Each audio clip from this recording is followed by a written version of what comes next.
Covering news that matters. Fox 23 News at 5:30 starts right now. So glad you're with us here at 5:30. I'm Shay Rozzi. And I'm Nathan Thompson. After fighting for more than 17 years, a Creek County man says he finally forced his neighbor to stop polluting the water in front of his home. Tulsa's investigative reporter Jana Clark first started reporting on this a decade ago and has the update in her follow-up Fox 23 investigation. Where did you first notice the problem? Can you show me? Sure. On a cold January day back in 2015, Chuck Threadgill pointed out a problem that he smelled before he saw. What'd it smell like? That sewage smell. The stench was wafting from the stream that runs through his front yard in southwest Tulsa. Chuck thought his next-door neighbor's aerobic sewage treatment system was spraying sewage, not just on the grass, but in the creek, too. Chuck scooped up water samples from his stream. Usually I'll take it there or I'll take it right where it enters my property. Results from the health department revealed what was in the water. High levels of bacteria, E. coli. State regulations say for creeks and streams, the amount of E. coli should be no higher than the number 406. That's 406 colonies of E. coli per 100 milliliters of water. But Chuck's water samples showed water samples with E. coli levels more than double that. It is full of E. coli. This sample result shows 866. This one, 1,733. And this one, greater than 2,419. That means the bacteria levels maxed out the test. Well, I think that's outrageous. The stream in front of Chuck's house flows into Nickel Creek. For years, and still today, Nickel Creek's been on the list of impaired waters. The reason? Too much E. coli.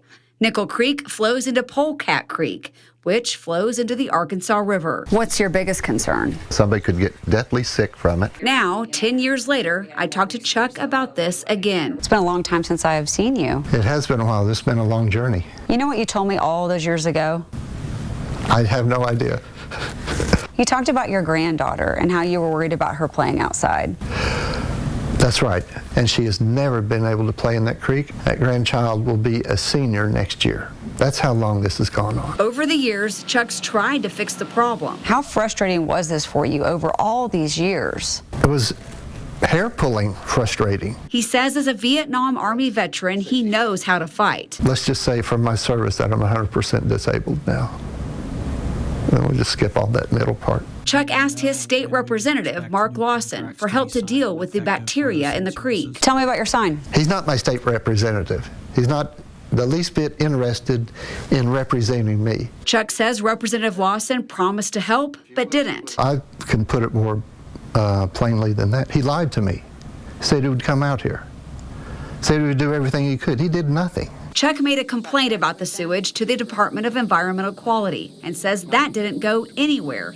Here's the conversation Chuck recorded when DEQ came out to investigate. My creek is polluted with fecal coliform. Our regulations address the coliform count coming out of the sprinklers, not out of the creek. And without some background data from that creek prior to any aerobic system or any type of other system going in that stream, that's just a number. That's just a number. You mean? That doesn't prove that there any type of on-site system from any neighbor caused that level to be that in the creek. What does prove is that we have contamination in that creek. There's contamination in all surface water in Oklahoma. The response was, so what? It's just unbelievable the incompetent people that we have at Oklahoma Department of Environmental Quality. In 2016, Chuck paid for 11 attention-getting billboards to go up in the Tulsa area and all over Green Country. And why do this? I mean, this is big. He put these big words on the signs. Got E. coli. I mean, a man can only take so much, and I'm at my limit. Aerobic waste treatment systems are legal as long as you use them right. Like you're not supposed to run them during the day, only in the middle of the night. State law says sewage cannot discharge to surface waters. Chuck says his neighbors broke the law by spraying the sewage water into the creek. He says at one point he told his neighbors this. I offered to pay to have a different system put in years ago, but they didn't want to do that because they were afraid that might be admitting that they're doing something wrong. So Chuck filed a lawsuit first in 2007, then again in 2019, and changed law firms 8 times. And why is that? They were incompetent.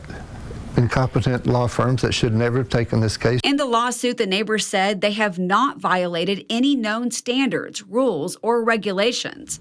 Finally, this year, Chuck and his neighbors settled the case right before it went to trial. With the mountain of evidence I have against them, I don't think they wanted to go to trial. Chuck says all he wanted was his neighbors to put in a different kind of waste treatment system, an underground version. It's an underground drip system, and they're placing it as far away from the creek as they can get it, which is what I requested. Do you have any idea what that cost them to put it in?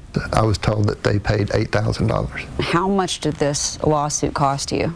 It easily cost me over $150,000. That's a lot of money. That is a lot of money.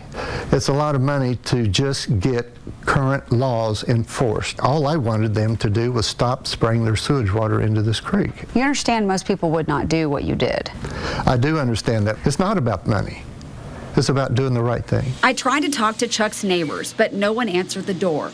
Chuck says not long after the case settled and the neighbors had to put in the new system, this for sale sign went up, and the neighbors moved. So you've been neighbors for all these years. Be 18 years now. And then they finally put the system in, and then they move. Then they're moving. What was it like when the workers finally showed up and they're digging holes and it's happening? I need to get my camera out here and get the video of this so I could send it to Jana Clark. It's such a relief. It's a win in so many areas. I'm protecting the environment. I'm getting somebody to follow state laws. You know, I won, somebody is not being allowed to pollute my property. So it was just a win-win-win-win on everything. I could see the tears in your eyes. It's emotional thing that's happened to somebody for so long. Nobody should have to be put through what I've been put through, especially since there are state laws that would prevent this. For Chuck, it's about the bigger picture too, fighting to help other Oklahomans. I fought for this country. We have laws, and those laws are supposed to be enforced. And I find it disgusting that the state of Oklahoma, that they are not interested in stopping people from spraying sewage water into creeks. You're a force. It might be for a while until they run up against another Chuck Threadgill. Don't mess with Chuck. In Creek County, covering news that matters, Jana Clark, Fox 23 News. Jana reached out to State Representative Mark Lawson and told him about the outcome of the lawsuit. Lawson wrote this in an email, quote, "As representative for both Mr. Threadgill and his neighbor, I am glad they have settled this issue once and for all." The Oklahoma Department of Environmental Quality says the last complaint Threadgill filed with them was in 2018. In that report, DEQ said they found the aerobic septic system was in compliance with state rules and regulations. Do you have a tip or issue that you think Jana Clark should investigate? Let us know. Email FOX23 Investigates at fox23.com or call 918-388-5354 or search Fox 23 Jana Clark on Facebook.